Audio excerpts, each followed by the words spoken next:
Sir আমি আপনাকেই phone করতে যাচ্ছিলাম। তোমার আর কতক্ষণ লাগবে?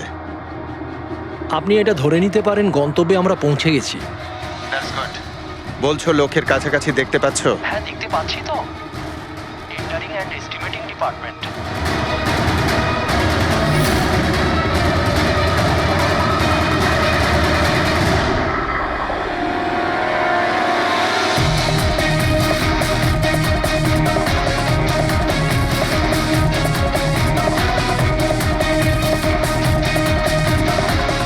আর ওই লোকটার নাম খুব শিগগিরই আমি আপনাকে বলে দেবো।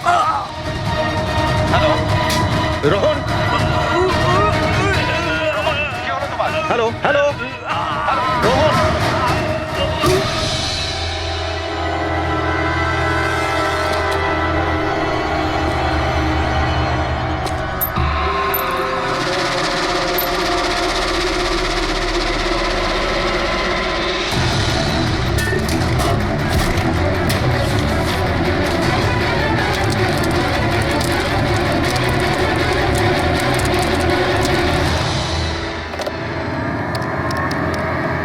Hello, police station.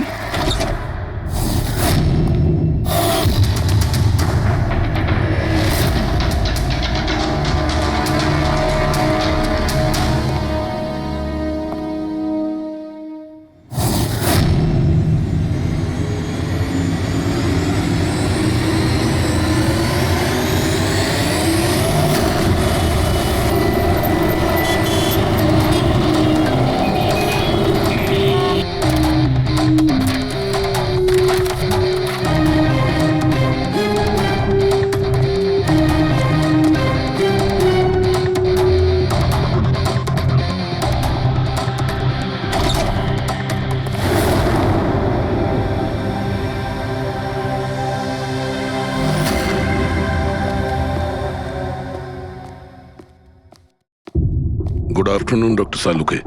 Good afternoon. Please sorry, don't mind.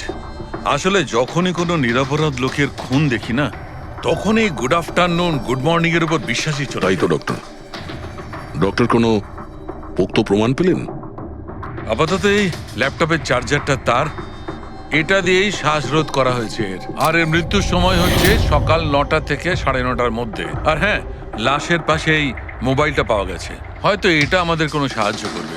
আর ওই বাকি প্রমাণগুলো যার ব্যাপারে ইন্সপেক্টর সমীর বলছিলেন? স্যার স্যার রোহনের ডায়েরি এই দেখুন, পুরোটাই পুড়ে গেছে, ছাই হয়ে গেছে। তবে এই ডায়েরিটার সঙ্গে অনেক ডকুমেন্টসও ছিল, সেগুলোও পুড়ে গেছে। বুঝতেই পারছি না যে ওই ডকুমেন্টস এমন কি ছিল। নিশ্চয়ই এর মধ্যে এমন কিছু ছিল যার জন্য ওই খুনি প্রবলেমে পড়তো, তাই প্রমাণ জ্বালিয়ে দিয়েছে আর এই রোহনকেও মেরে দিয়েছে। স্যার, হ্যাঁ, এই হার্ড ডিস্কটা আমি এখানেই পেয়েছিলাম, ক্রাইম সিনে। আমি এটা একজন কম্পিউটার এক্সপার্টকে দেখিয়েছি। পুরোপুরি নষ্ট হয়ে গেছে, ডেটা রিকভার করা সম্ভবই নয়। খুনি প্রত্যেকটা প্রমাণকে খারাপ করে দিয়েছে। কোনো ব্যাপার না, কোথাও না কোথাও কিছু না কিছু প্রমাণ নিশ্চয়ই পাবো। পুরবি, স্যার। এই রোহনের ব্যাকগ্রাউন্ড চেক করেছো? হ্যাঁ স্যার, পুরো নাম রোহন কুমার। এ পুনেতে থাকে, এখানে মুম্বাইতে চাকরি করছিল, একাই থাকতো। আর এখানেই এই বাড়ি থেকেই কাজ করছিল। কি কাজ কি করতো? গোয়েন্দা ছিল। বড় বড় কোম্পানিতে যে লাখ লাখ টাকা জালিয়াতি হয় সেগুলোর তদন্ত করতো। তাহলে তো অনেক শত্রুই আছে এই রোহনের। হ্যাঁ দয়া, আর ওই অনেকগুলো শত্রুর থেকে আসল খুনিটা কে সেটা হয়তো তোমাকে এইটা বলবে। কি এটা ডক্টর? এটা চুম্বক। চুম্বক? এর মধ্যে একজন দৌড়বীরের ছবিও আছে, কিন্তু এই চুম্বক রোহনের বডির মধ্যে কি করছিল? আমার মনে হচ্ছে হয়তো এটা খুনির হবে। ওর পকেটে ছিল, এদিক ওদিক করতে গিয়ে হয়তো এটা পড়ে গেছে। তাহলে তো এটা আঙুলের ছাপ থাকবে। না, একটাও নেই। একটাও নেই।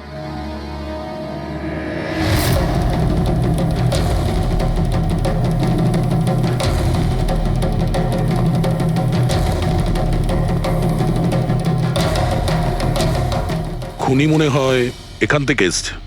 রবি, স্যার। এই রোহন এই মুহূর্তে কার জন্য কাজ করছিল? স্যার, ডিএনডি বিল্ডকম লিমিটেডের জন্য।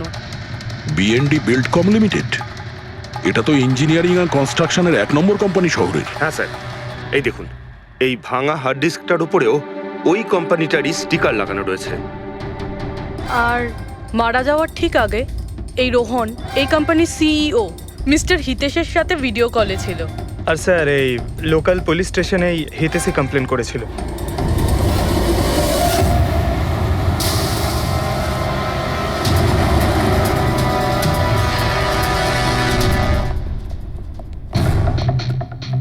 এটা কি এত বড় অফিসে শুধুমাত্র একজনই লোক ছিল নাকি? মনে হচ্ছে স্যার ইন্ডিয়ার ম্যাচ দেখার জন্য সবাই বাড়ি চলে গেছে। আচ্ছা, আজকে ইন্ডিয়ার ম্যাচ আছে। স্কোরটা কি হলো? কোহলি সেঞ্চুরি করতে যাচ্ছে। কি বলছেন স্যার? আপনি কি করে জানলেন? বাইরে ওয়াচম্যান কমেন্ট্রি শুনছিল। ও। ইনভেস্টিগেশন করতে এসেছি, চোখ কান খোলা রাখতে হবে। স্যার, হিতেশের cabin. Mister Hitesh, hi, CID. Please বসুন। আমি আপনাদেরই অপেক্ষায় ছিলাম। শুরু থেকে বলুন সবকিছু। 6 মাস আগে আমি রোহনকে কাজে রাখি। গত 5 বছর ধরে আমাদের কোম্পানিতে যে লোকসান হচ্ছে তা আগে কখনো হয়নি। কি ধরনের ক্ষতি? লোকসানের লিস্ট তো বলে শেষ করা যাবে না। যে টেন্ডারগুলো আমাদের কোম্পানির পাওয়া উচিত ছিল সেগুলো হাত থেকে বেরিয়ে যাচ্ছিল। এই দেখুন, 1100 কোটির রিফাইন্ডিং কন্ট্রাক্ট, 37 কোটির রেলওয়ে কন্ট্রাক্ট, আর 800 কোটির পাওয়ার ট্রান্সমিশন কন্ট্রাক্ট। এটাও তো হতে পারে যে যে সমস্ত কোম্পানি এই কন্ট্রাক্টটা পেয়েছে ওরা আপনার থেকে কম কোট দিয়েছে। সেটাই তো আমি বলতে চাইছি স্যার। যদি অন্য অন্য কোম্পানি এই টেন্ডার পেত তাহলে ব্যাপারটা অন্য ছিল, কিন্তু এই সমস্ত কন্ট্রাক্ট একটা মাত্র কোম্পানিই পেয়েছে। আর সবচেয়ে বড় কথা হলো তাদের অ্যামাউন্ট আমাদের দেওয়া অ্যামাউন্টের থেকে মাত্র 1000 টাকা কম। শুধুমাত্র 1000 টাকা কম? কোন কোম্পানি এটা? XPL infrastructure. XPL infrastructure. তাহলে আপনার মনে হচ্ছে যে আপনার কোম্পানিতে এমন কেউ বেইমান আছে যে স্যালারি আপনার থেকে নেয় কিন্তু কাজ এক্সপিএল এর জন্য করে? 100% কেউ না কেউ তো অবশ্যই আছে। আর রোহন ওই লোকটার খুব কাছাকাছি পৌঁছে গিয়েছিল। ওর লাস্ট ফোন কলে আমায় এটাও বলেছিল যে সেই বেইমান এস্টিমেটিং অ্যান্ড টেন্ডিং ডিপার্টমেন্টের লোক। আচ্ছা, এই ক্রাইম সিন থেকে আমরা এই ড্যামেজড হার্ড ডিস্কটা পেয়েছি। কি আছে এর ভেতরে? স্যার, এটা আমাদের কোম্পানির গত 5 বছরের CCTV footage, call logs, emails, আমাদের কোম্পানিতে কত এমপ্লয়িজ আছে, সমস্ত ইনফরমেশন এতে ছিল। তাহলে এর কপি নিশ্চয়ই আছে আপনার কাছে? আগে হ্যাঁ আছে। আমরা ওটা আমাদের সঙ্গে নিয়ে যাব। শিওর।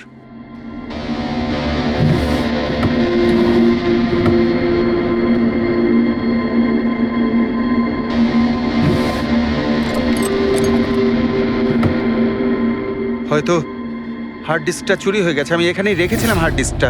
কি? আপনার কেবিনের ভেতর থেকে কোনো জিনিস কি করে চুরি হয়? হয়তো আমার অনুপস্থিতিতে কেউ এসেছিল আর এখান থেকে। কিন্তু আপনার অফিসে সিসিটিভি ক্যামেরা লাগানো নেই কেন? কখনো দরকারই পড়েনি স্যার। প্রয়োজন বলে আসে না, এখন পড়লো তো প্রয়োজন। Sorry sir. আর হ্যাঁ মিস্টার হিতেশ, আপনার কোম্পানিতে যত এস্টিমেটিং আর টেন্ডারিং ডিপার্টমেন্ট আছে, যত লোক আছে, আমরা তাদের সঙ্গে কথা বলবো। স্যার, আজকে ওই ডিপার্টমেন্টের কোনো এমপ্লয়ি কাজে আসেনি। কেন? সবাইকে ছুটিতে গেছে? আসলে ওরা প্রত্যেকেই ম্যারাথন রেসে পার্টিসিপেট করতে গেছে, যেটা সকাল 7টা থেকে 11টার মধ্যে হবে। কি? সবাই ওই ম্যারাথন রেসে দৌড়তে গেছে? হঠাৎ করে সবাই এরকম রানার হওয়ার স্বপ্ন দেখছে কেন? আসলে আমাদের কোম্পানি এই ম্যারাথন রেসটা স্পন্সর করছে, তাই আমাদের এমপ্লয়ীদের এটা বাধ্যতামূলক ছিল ওখানে পার্টিসিপেট করা। শুধু তারাই পারবে না যাদের হাঁটুতে বা অন্য কোনো সমস্যা আছে। তো আপনারও সমস্যা আছে হাঁটুতে? হ্যাঁ। আচ্ছা আচ্ছা, এই ডিপার্টমেন্টে কতজন কাজ করে? 10 জন। আর এই 10 জনই ম্যারাথন রেসে গেছে? হ্যাঁ স্যার, যদি কেউ না যেত আমি অবশ্যই জানতে পারতাম স্যার। স্যার, হুম। যদি পুরো ডিপার্টমেন্টের সবাই ম্যারাথনে দৌড়চ্ছিল যখন রোহনের খুন হয়েছিল, তাহলে খুনটা করলো কে? হতে পারে ওই কন্ট্রাক্ট কিলার। 1 মিনিট। মিস্টার হিতেশ, আপনার কাছে এই ম্যারাথন রেসের কোনো ব্রোশিয়া, কোনো লেটার আছে? ইয়েস স্যার, আমি আনছি। কি হলো স্যার? চুম্বকে ওই দৌড়ানোর লোকটা, ম্যারাথন রেস, এক্ষুনি জানতে পারবো। এই নিন sir. Thank you. You are welcome sir. Hmm. দেখেছো, এটাই হলো ওই চুম্বকের রহস্য। যেটা ক্রাইম সিনে পাওয়া গেছে সেটা ম্যারাথন রেসে। মানে স্যার, ও ম্যারাথন রেসে দৌড়চ্ছিল, রোহনকে খুন করার জন্য ও রেস ছেড়ে দিয়ে ওর বাড়ি চলে যায়। মনে তো হচ্ছে এইরকমই। স্যার, এই বিপ ম্যাগনেট জার্সির ওপর লাগানো হয়। সঞ্জু স্যারকে একটু বুঝিয়ে দাও। দেখুন স্যার, এই ম্যাগনেটটাকে এখানে এইভাবে লাগিয়ে দিতে হবে। সেম এরকমই আরেকটা নেওয়ার পরে জার্সির ভেতর থেকে আমরা নিয়ে নেব, আর এটাকে আমরা এইভাবে লাগিয়ে দেবো।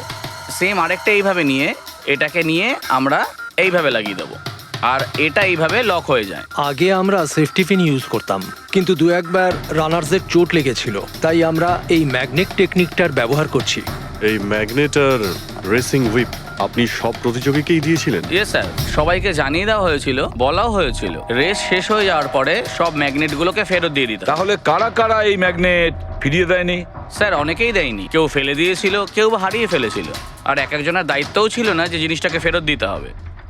একটা কথা তো শিওর, কেউ রেস মাঝপথে ছেড়ে দিয়েছিল, গিয়ে খুন করে আবার ফিরে এসেছে। কিন্তু স্যার, রেস তো অনেক লোকেই মাঝখানেই ছেড়ে দিয়েছিল, কিন্তু এটা কি করে জানা যাবে যে তাদের মধ্যে রোহনকে কে মেরেছে?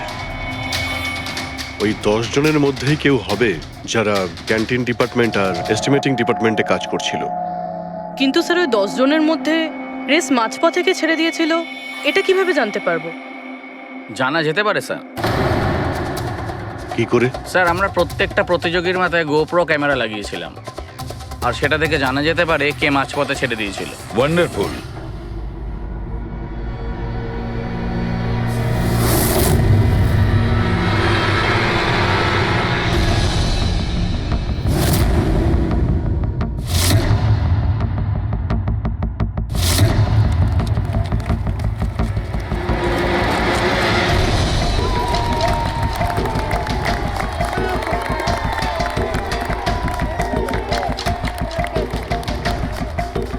নবীন, এই রিশটা তোকেই জিততে হবে।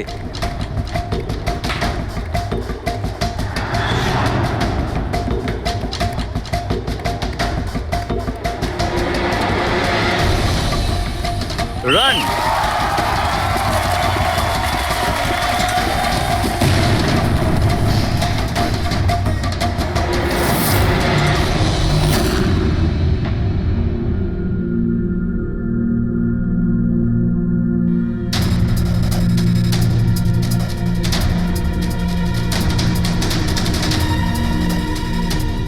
এই 4টে স্ক্রিন, এগুলো ব্ল্যাঙ্ক কেন? জানি না স্যার, আমরা তো সব ক্যামেরা চালু করে এদের দিয়েছিলাম, হয়তো ভুল করে এই 4 জন ক্যামেরা অফ করে ফেলেছিল। ভুল করে করেছে নাকি ইচ্ছে করে?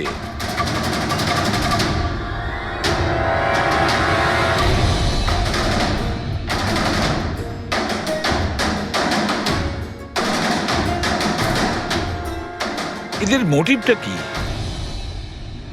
বুঝে উঠতে পারছি না। এরা কি করতে চাইছিল? কি কুনাল, একটা ক্যামেরা ভাঙা, একটা ক্যামেরায় মাটি লেগে আছে, এই 4টে ক্যামেরা ব্ল্যাঙ্ক, সেটা কেন? জানি না স্যার। ওইসব জানি নাটা নিয়ে বললে হবে না। এই সব কটা ক্যামেরা 10-এ 10 আমার চাই। স্যার, এই 3টে ক্যামেরা একদম ঠিক ছিল স্যার। এমপ্লয় 1, এমপ্লয় 2 আর এমপ্লয় 3। তার মানে এই 3টে ক্যামেরায় কোনো টেকনিক্যাল প্রবলেম ছিল না। কেউ ইচ্ছে করে ক্যামেরাগুলো বন্ধ করেছিল বা ভুল করেও করে থাকতে পারে, কিন্তু বলা যায় না। কিন্তু স্যার, এই 4টে ক্যামেরারই ফুটেজ একদম ঠিকঠাক স্যার। এমপ্লয়ি 4, 5, 6, 7। তাহলে এবার যাই প্রবলেম ক্যামেরাতে। সবার আগে প্রবলেম ক্যামেরা ছিল এই নবীনের, যার লেন্স ক্র্যাক হয়ে গেছিল, হতে পারে দৌড়তে দৌড়তে পড়ে গেছিল।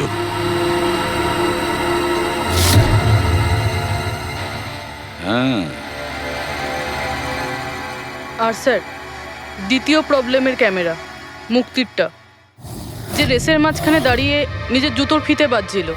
হ্যাঁ, তারপরে ফিতে বাঁধার পরে ওই হাতটাই নিজের লেন্সে লাগায়, আর লেন্সে সমস্ত পিকচারটাই ঝাপসা হয়ে যায়। কিন্তু স্যার, এই মাটি ইচ্ছে করে লাগিয়েছে নাকি ভুল করে?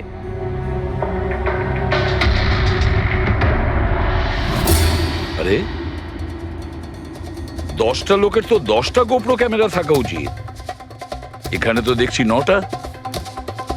গৌরবের ক্যামেরাটা কি হলো, সেটা কোথায়? স্যার ওই ক্যামেরাটা হারিয়ে গেছে, গৌরব ওটা ফেরত দেয়নি। তাহলে স্যার এই গৌরবই খুনি, ওকে ধরে ফেলা উচিত। না পঙ্কজ, এইভাবে হয় না। হতে পারে গৌরব ক্যামেরাটা ফেরত দিতে ভুলে গেছে। আমাদের এটা ভাবতে হবে যে খুনি এই সময়টাই কেন বেছে নিল ম্যারাথন রেসের টাইমে খুন করার জন্য। ও তো চাইলে যে কোনো সময় খুন করতে পারতো, যে কোনো জায়গায় পারতো। হ্যাঁ, অ্যালিবাইয়ের জন্য স্যার, যাতে ধরা পড়লে খুনি বলতে পারে যে রোহনকে খুনের সময় ও তো ম্যারাথনে পার্টিসিপেট করেছিল। হ্যাঁ, সেই জন্য ও রেসেও পার্টিসিপেট করেছিল আর রেস কমপ্লিট করেছিল। তার মানে স্যার রেসকে মাঝখান থেকে ছেড়ে ও চলে গেছিল, তারপরে গিয়ে খুন করলো, আর খুন করার পরে এসে রেস আবার শেষ করলো। এক্স্যাক্টলি। কিন্তু স্যার এই ফুটেজ থেকে কিভাবে জানতে পারবো কে রেস ছেড়ে চলে গেছে, খুন করেছে, আবার রেস জয়েন করেছে? স্যার এই ব্যাপারটা আপনি টাইমিং চিপ থেকে জানতে পারবেন। টাইমিং চিপটা আবার কি? আজকাল ম্যারাথন রেসে বিজেতা কে জানার জন্য RFIDর ব্যবহার করা হয়। RFID মানে রেডিও ফ্রিকোয়েন্সি আইডেন্টিফিকেশন। আগে হ্যাঁ, ও, এই টেকনিক থেকে একটা জিনিস জানা যেতে পারে যে একজন রানারের প্রত্যেকটা ল্যাব কমপ্লিট করতে কত সময় লেগেছে। RFID, radio frequency identification. Sir এটাই হলো চিপ, আর এটা রেসের ম্যাট, আর এটাই RFID টেকনিকে চলে। দেখুন স্যার। ও, তার মানে রেস শুরু হতেই যখন কোনো রানার এটা ক্রস করে তখন এই টাইমিংটা ওই মুহূর্তে শুরু হয়ে যায়। একদম স্যার, অফিসের কার্ডের মতন স্যার। ঠিক আছে, এটা তো বুঝতে পারলাম, কিন্তু এটা কি জানতে পারা যাবে যে কেউ রেস মাঝপথে ছেড়ে দেয় আর পরে আবার এসে জয়েন করে? এরও উপায় আছে স্যার। স্যার এই ম্যারাথন রেস 31 কিলোমিটারের হয়। এতে 4টে ভাগ, প্রথমটা 5, দ্বিতীয়টা 10, তৃতীয় 15, চতুর্থ 20। চতুর্থ পর্যায় থেকে ফিনিশিং লাইনের দূরত্ব কম করে 1 কিলোমিটার স্যার। তার মানে সব মিলিয়ে 6টা প্যাড, স্টার্টিং লাইনের প্রথম প্যাড আর ফিনিশিং লাইনের 6 নম্বর প্যাড, মাঝখানে 4টে থাকছে, 4টে ধাপ, 4টে প্যাড। যখন কোনো প্রতিযোগীর পা ওই প্যাডের মধ্যে পড়ে তখন আমরা বুঝতে পারি ওই রানার কত টাইমটা নিয়েছে। তাহলে কে রেস মাঝপথে ছেড়েছিল আর কে ছেড়ে যায়নি এটা জানা গেলে এটাও জানা যাবে যে একটা ধাপ থেকে আরেকটা ধাপে যাওয়ার সময় কোন রানারের সব থেকে বেশি সময় লেগেছিল। সবকটারই টাইমিংটা চেক করতে হবে। জানা তো যাবে সে কে যে মাঝপথে রেস ছেড়ে আবার জয়েন করেছে। পুরবি,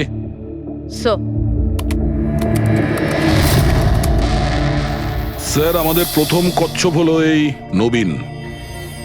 এ রেসের প্রত্যেকটা ল্যাব 25 মিনিটে কমপ্লিট করেছে, কিন্তু শেষ ল্যাপের পরে ফিনিশিং লাইন পর্যন্ত পৌঁছানোর জন্য, মানে 1 কিলোমিটার ক্রস করার জন্য ওর 50 মিনিট সময় লেগেছে। নবীন,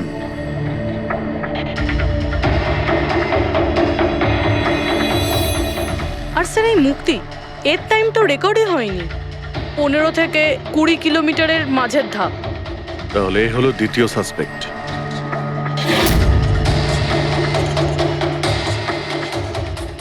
মুক্তি। আর এবার এই গৌরব, এ তো 15 কিলোমিটারের ধাপই বের হতে পারেনি। তাহলে এই হলো আমাদের তৃতীয় সাসপেক্ট। স্যার বাকি সবার টাইমিং তো মোটামুটি ঠিকঠাকই আছে। তার মানে এই খুন এই 3 জনের মধ্যেই কেউ করেছে, মুক্তি, নবীন আর গৌরবের মধ্যে। যদি নবীন খুন করে থাকে তাহলে সে রেস ছেড়েছে 20 কিলোমিটার আর ফিনিশিং লাইনের মাঝপথে। পেড্রিক, পঙ্কজ, বাইক নিয়ে যাও, এবার স্পিডে যাবে ওই রুটেই। আর খেয়াল করো যেখানে ওই 3 জন যেখানে রেস ছেড়েছে সেখান থেকে রোহনের বাড়ি কতটা দূরে আর কত সময় লাগবে।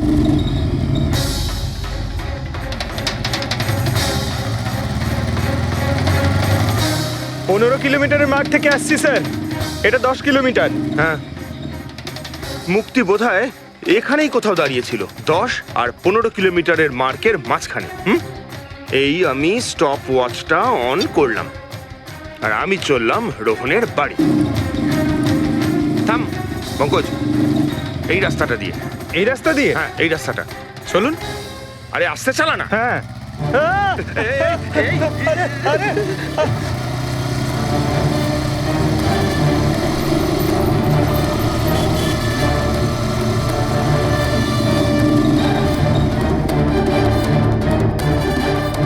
এই দেখুন রোহনের বাড়ি।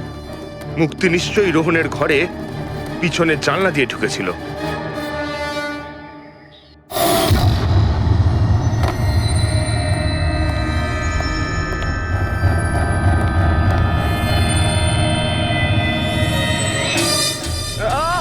আরে অ্যাক্টিং করতে বলেছিলাম। থাম।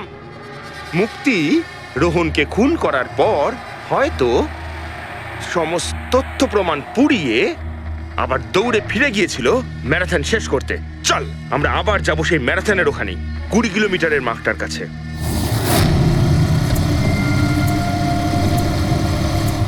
স্টপ ওয়াচে টাইম দেখে নিন স্যার। 26 মিনিট।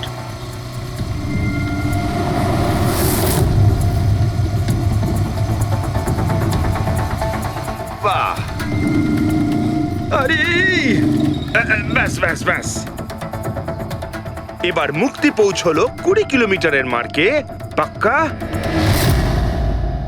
30 মিনিট পরে। আর তারপর এখান থেকেই হয়তো ও রেসটা শেষ করেছিল।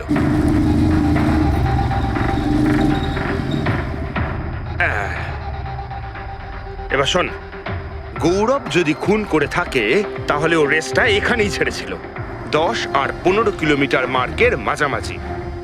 এই আমি স্টপ ওয়াচ অন করলাম। এবার যাব আমরা রোহনের বাড়ি। চলো। চল।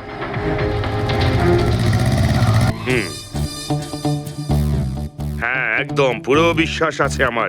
Excuse me. এই ছাড় ছাড় ছাড় ছাড়, আরে আরে আরে মরে যাবো তো। চল।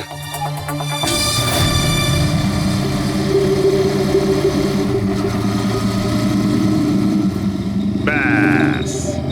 একটু দাঁড়ান, আমি বুঝতে পেরেছি। আমি বলছি, এই গৌরব রোহনের বাড়ি থেকে 15 থেকে 20 কিলোমিটার দূরে রেসে আবার জয়েন করেছিল, তাই না? শাবাশ। হ্যাঁ। আমার সাথে থেকে থেকে তোরও তো বুদ্ধি খুলে গেছে। আর এই সব কিছু করতে গৌরবের টাইম লেগেছিল পুরো 27 মিনিট। এবার দেখা যাক নবীনের কত লেগেছিল। এবার যদি নবীন খুন করে থাকে তাহলে ও নিশ্চয়ই এখান থেকে গেছিল যেখানে ও পড়ে গেছিল। এই আমি স্টপ ওয়াচ অন করলাম। এবার যাওয়া যাক রোহনের বাড়ি। চল চলুন স্যার। ওকে পঙ্কজ, 3 জন রোহনের সাথে এরকমই কিছু করেছিল। ব্যাস।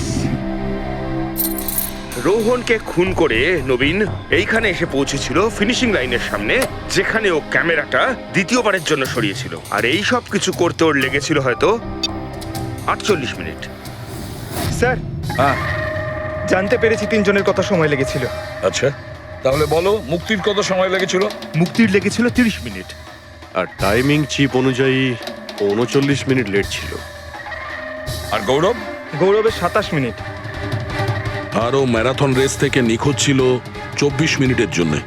নবীনের লেগেছিল 48 মিনিট রোহনের বাড়ি গিয়ে ওকে খুন করে ফিরে আসতে। আর টাইমিং চিপ অনুযায়ী এই নবীন 50 মিনিট লেট ছিল। হ্যাঁ, আমাদের খুনি এই 3 জনের মধ্যেই কেউ হবে, নবীন, গৌরব আর মুক্তির মধ্যে। মিস্টার নবীন, একটা কথা বলুন। এই রেসে আপনি প্রত্যেকটা ল্যাপ 25 মিনিটে কমপ্লিট করেছেন, কিন্তু ফিনিশিং লাইনের আগে ওই 1 কিলোমিটার যেতে আপনার 50 মিনিট সময় লেগেছিল। কেন? স্যার, ওই 20 কিলোমিটার পুরো করার পর আমি নিচে পড়ে গেছিলাম। আর স্যার, ওই আমার পায়ে চোট লেগেছিল আর ক্যামেরাটাও ভেঙে যায়। স্যার, লাস্টের 1 কিলোমিটার আমি কতটা কষ্টে পুরো করেছি স্যার আমিই জানি সেটা। এই আঘাতটা কোথায় লেগেছে আপনার? স্যার, এইখানে দেখুন স্যার। পট্টিটা খোলো। হ্যাঁ, এইটা।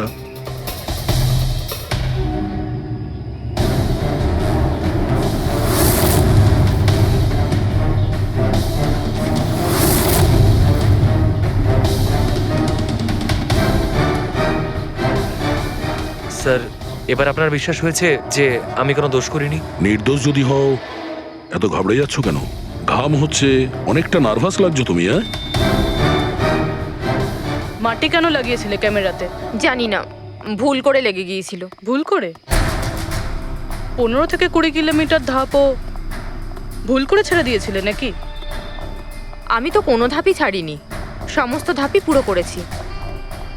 কিন্তু টাইমিং চিপ তো অন্য গল্প বলছে। টাইমিং চিপ খারাপও তো হতে পারে। আপনি একজন মেশিনের উপর বিশ্বাস করবেন নাকি একজন জীবন্ত মানুষের উপর? আচ্ছা, তোমার গোপ্রো ক্যামেরাটা কোথায় গেল? তুমি তো ওদের ওটা ফেরত দাওনি। ওটা তো হারিয়ে গেছে স্যার।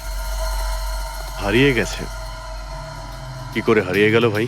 জানি না স্যার, ওই রেসের মাঝখানে হঠাৎ করে দেখলাম ক্যামেরাটা ছিলই না, জানি না কোথায় পড়ে গেছে। আচ্ছা, আর ওই 15 কিলোমিটারের ধাপটাও কি হারিয়ে গিয়েছিল? ওটাকে তো পার করনি তুমি। স্যার আমি পুরো রেস কমপ্লিট করেছি। মিথ্যে কথা বলবে না। রেসের মাঝে কোথায় গিয়েছিলে? কোথাও যায়নি স্যার, আমি তো পুরো রেস কমপ্লিট করেছি, কোথাও যায়নি স্যার। আচ্ছা, স্যার মনে হচ্ছে নবীনই, কারণ আমি যখন ওকে জিজ্ঞাসাবাদ করছিলাম তখন ওর মুখ একদম ফ্যাকাশে হয়ে গেছিল, হাত পা কাঁপছিল ওর। এই গৌরবও কম নয়। ও বলল জানি না কি করে ক্যামেরাটা হারিয়ে গেছে। আরে এত বড় একটা ক্যামেরা পড়ে গেলে সেটা কেউ জানতে পারবে না স্যার। বস, তোমার কথাটা ঠিকই, কিন্তু নবীনের একটু আঘাত লেগেছে না? হ্যাঁ স্যার, আঘাত তো ওর লেগেছে।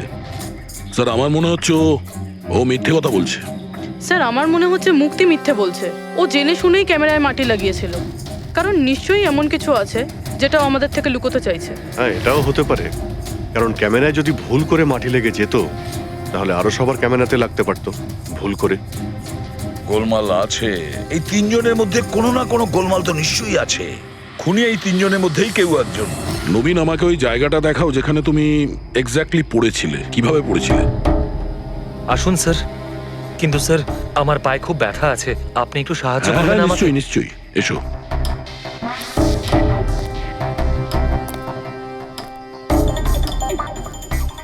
স্যার আমি এখনো বলছি আপনাকে, আপনি নিজের টাইম ওয়েস্ট করছেন। এমনটা যেন না হয় যে আসল খুনিই পালিয়ে যায়। সিআইডির হাত থেকে আজ পর্যন্ত কোনো খুনি না বেরিয়েছে না বেরোতে পারবে, নিশ্চিন্ত থাকো। হ্যাঁ স্যার ওই যে এখানে আটকেই আমি পড়ে যাই। এখানে? হ্যাঁ স্যার। স্যার পড়ে যেতেই আমার ক্যামেরাটাও ভেঙে যায়। আচ্ছা, তারপর আমি ক্যামেরাটা আবার লাগালাম, তারপর রেস স্টার্ট করলাম। প্রচুর ব্যথা নিয়ে তুমি এই রেসটা ফিনিশ করেছো। হ্যাঁ স্যার, এখনো খুব ব্যথা। তুমি পড়েছিলে এইখানে, এই জায়গাটায়? হ্যাঁ স্যার, খুব ক্লান্ত হয়ে গেছিলাম তো, তাই খেয়াল করিনি আর পা আটকে নিচে পড়ে যাই। আচ্ছা, রেস ফিনিশ করার আগে তুমি দ্বিতীয়বার ওই ক্যামেরাটাকে সরিয়ে দিয়েছিলে কেন? আচ্ছা, ওটা তো স্যার খুব গরম লাগছিল তো, তাই মুখটা ধোয়ার জন্য আমি ক্যামেরাটা খুলে ফেলেছিলাম। কিন্তু কিছুক্ষণ পরেই আমি আবার ক্যামেরাটা লাগিয়ে নিই। রেস তো আমি তারপরেই কমপ্লিট করেছিলাম। হ্যাঁ ঠিক আছে, চলো। স্যার কিছু তো বলুন, আমরা যাচ্ছি কোথায় আসলে? তোমার হারিয়ে যাওয়া ক্যামেরা খুঁজতে। স্যার কিন্তু এত বড় জায়গাতে আমরা খুঁজবো কি করে ওই ক্যামেরাটা? প্রত্যেক ক্যামেরাতে একটা চিপ লাগানো আছে, আর এই ম্যাপ বলছে তোমার ক্যামেরা এইদিকেই আছে। চলে এসো। ম্যাম, আমি সত্যি কথাই বলছি। সত্যি তো এটাই, তুমি 10-15 কিলোমিটারের মাঝে রেস ছেড়ে দিয়েছিলে, আর তারপরে রোহনকে মেরে দিয়ে এখানে চলে এলে, এই 20 কিলোমিটারের মার্কে চলে এলে। কারণ তুমি তো জানতে এখান থেকে তোমাকে কোনো খেলোয়াড় দেখতে পাবে না। সব খেলোয়াড়রা তো তখন পিছনে। সব মিথ্যে। আপনি আমার কথা বিশ্বাস কেন করছেন না?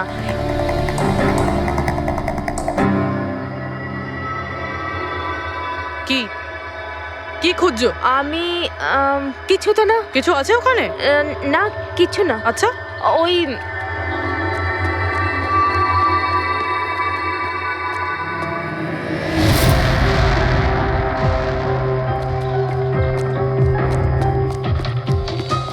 ও তো তুমি সাইকেলে করে গিয়েছিলে রোহনকে খুন করতে? আমি সত্যিই জানি না যে এই সাইকেলটা কার। তাই এক্ষুনি সব জানা যাবে যখন তোমার আঙুলের ছাপ এই সাইকেলে পাওয়া যাবে। হ্যাঁ ম্যাম প্লিজ। হ্যাঁ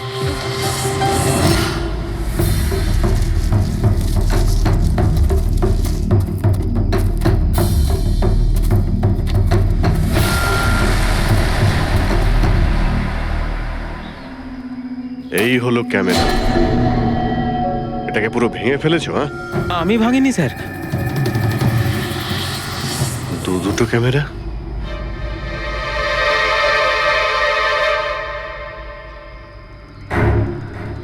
এই ক্যামেরাটা আবার কার? স্যার স্যার সরি, আমি আপনাকে মিথ্যে বলেছি স্যার, কিন্তু আমি আপনাকে সব সত্যি কথা বলে দিচ্ছি স্যার। বলো, তাহলে সত্যি বলার মুড হয়েছে তোমার? বলো। আসলে আমি এই জঙ্গলে না ড্রাগস নিতে এসেছিলাম, ওই গায়ের জোর বানানোর ড্রাগস, যাতে আমার গায়ে শক্তি আসে আর আমি জোরে দৌড়ে এই রেসটা জিতে যেতে পারি। সেই জন্যই আমি ক্যামেরাটা ভেঙে দিয়েছিলাম। খুব ভালো মজা করো তুমি। জোরে দৌড়ানো ড্রাগ নিয়েছিলে ম্যারাথনে, যেখানে অনেকক্ষণ দৌড়তে হয় আস্তে আস্তে, সেখানে জোরে দৌড়ানো ড্রাগের দরকার ছিল। মজা করছো? হ্যাঁ, এটা কার ক্যামেরা? আমি জানি না স্যার। কোনো ব্যাপার না, সব জানতে পেরে যাব। আমি অপরাধ করেছি, কিন্তু ওটা নয় যেটা আপনি ভাবছেন। আমি রোহনকে মারিনি। আমার দোষ শুধু এটুকুই যে আমি রেসটা জেতার জন্য একটু চালাকি করেছিলাম। বুঝলাম না, কি করেছো তুমি? আমি জানতাম না যে টাইমিং চিপ প্রত্যেক ধাপে রানারের টাইম নোট করবে। আমি ভেবেছিলাম শুধু রেসের প্রথমে আর শেষে টাইম ক্যালকুলেট হবে, আর তাই 10 কিলোমিটার পর্যন্ত এসে ক্যামেরায় মাটি লাগিয়ে দিয়েছিলাম আর ওখান থেকে সাইকেল নিয়েছিলাম।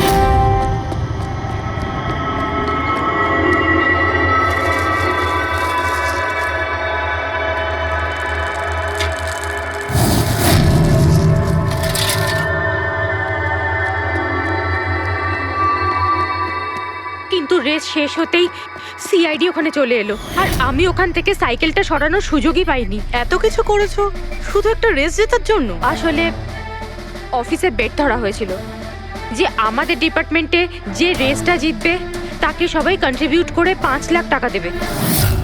আমার টাকার খুব দরকার ছিল, তাই আমি। এটা দীপ্তির ক্যামেরা। এই দুটো ক্যামেরা তোমরা কেন ভেঙেছিলে? স্যার আসলে আমরা এই রেসে এসেছিলাম যাতে একে অপরের সাথে সময় কাটাতে পারি, কিন্তু তারপরে খেয়াল হলো যে আমাদের প্রেমের কথাবার্তা সব ওই গোপ্রোতে রেকর্ড হচ্ছে স্যার। কখন থেকে ফলো করছে। শোন না, তোকে খুব সুন্দর লাগছে। দাঁত ছাড়ো তো।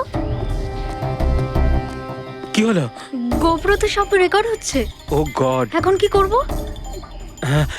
একটা কাজ করা যাক, চল আমার সঙ্গে। হ্যাঁ,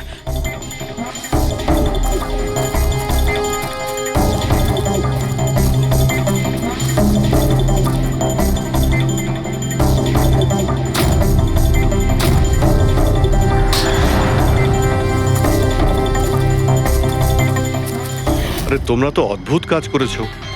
আরে এতে তো কোনো সাউন্ড রেকর্ডই হয় না। তোমরা তো বোকার মতো কাজ করেছিলে। হয়তো কে দুটো ক্যামেরা ভেঙে দিয়েছো।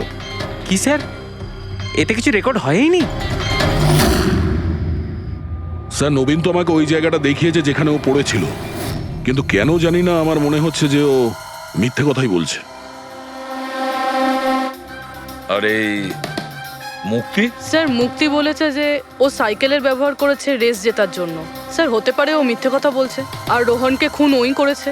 আর গৌরব আর দীপ্তি, ওদের লাভ স্টোরির কি হলো?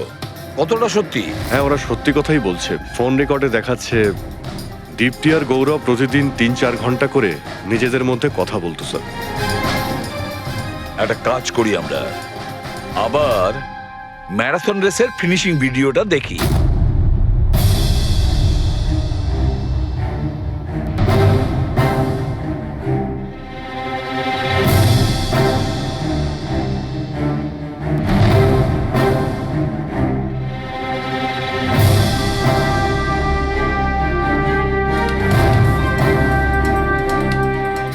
তার মানে গৌরবের ঠিক পরেই এই দীপ্তি ঢুকেছিল। দুজনে একসঙ্গেই ছিল। মনে হচ্ছে স্যার দুজনেই এই কাণ্ড করেছে। এক মিনিট অভিজিৎ, দয়া, এই ফুটেজটা দেখো। এই হলো সেই খুনি।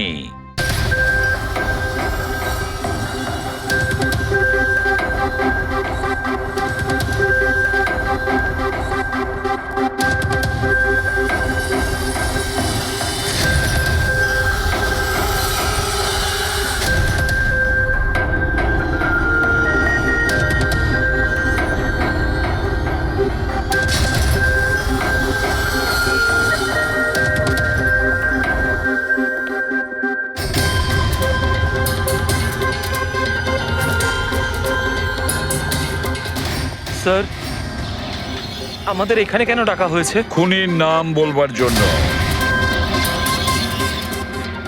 স্যার সত্যি খুনি ধরা পড়েছে? তাহলে তাহলে বলুন না স্যার, কে খুনি? আরে বলবো, একটু ধৈর্য ধরো। মুক্তি, 5 লাখ টাকার জন্য তুমি বেইমানি করেছো। 5 লাখ টাকার জন্য।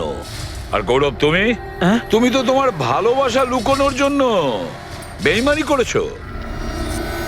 আর নবীন, তুমি চলো তোমাকে আবার দেখাচ্ছি, রেসের একটা পাওয়ার দেখাচ্ছি। খুব ভালো করে দেখো আর বলো কোথায় ভুল আছে, বলো।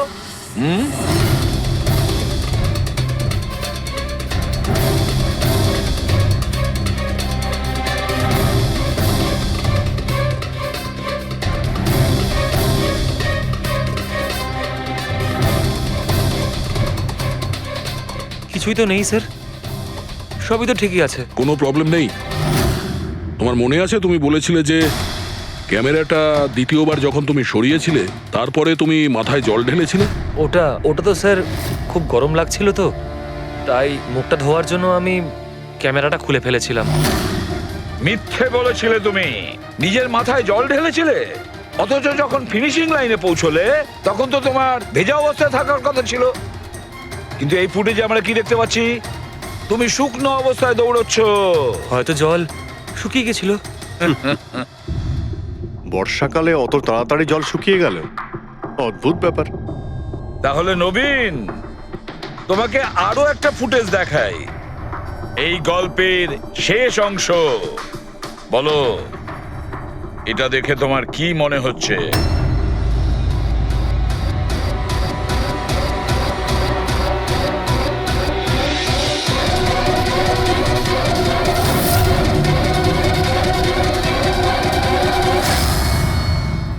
কি নবীন, এই ফুটেজে তোমার মুখটা কেমন চেঞ্জ লাগছে না?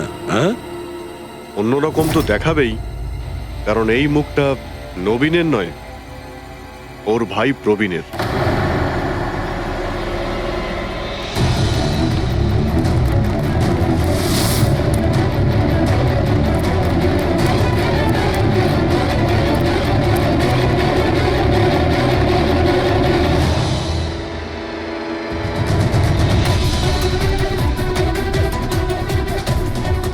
খুব বড় প্ল্যান বানিয়েছিলে তুমি, দারুণ মাথা খাটিয়েছিলে তুমি। প্রথমে 3টে এমপ্লয়ির ক্যামেরা বন্ধ করে দিয়েছিলে,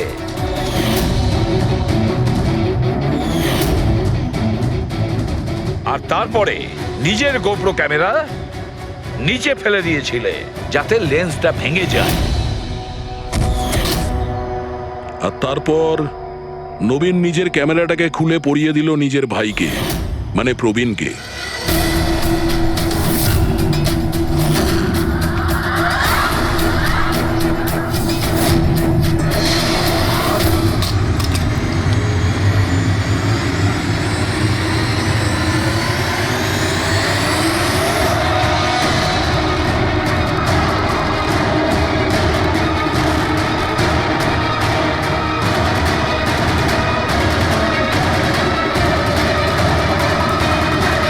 এই ক্যামেরা বদল করার সময় খুব একটা সময় ছিল না, তাই হতে পারে ওই টি শার্টে যখন কাগজটা লাগাচ্ছিল তখন সমস্ত ম্যাগনেটগুলো লাগায়নি। কিছু ম্যাগনেট নবীন নিজের পকেটে ভরে নিয়ে গেছিল।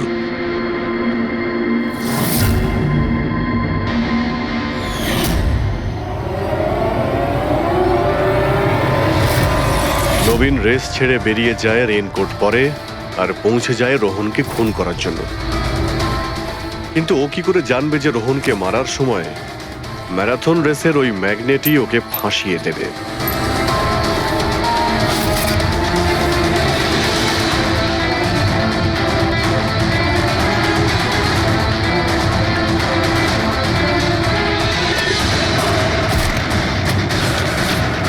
তারপর তুমি পুরো প্রমাণ নষ্ট করলে আর আবার এসে রেসে জয়েন করলে। ইচ্ছে করে নিজের পায়ে তুমি চোট লাগালে যাতে আমরা বিশ্বাস করি যে আঘাতটা সত্যি। আর তারপরে তুমি রেসটা ফিনিশ করো। তাহলে বলো। হ্যাঁ স্যার, আমি খুন করেছি রোহনকে। একদম একদম পারফেক্ট প্ল্যান ছিল।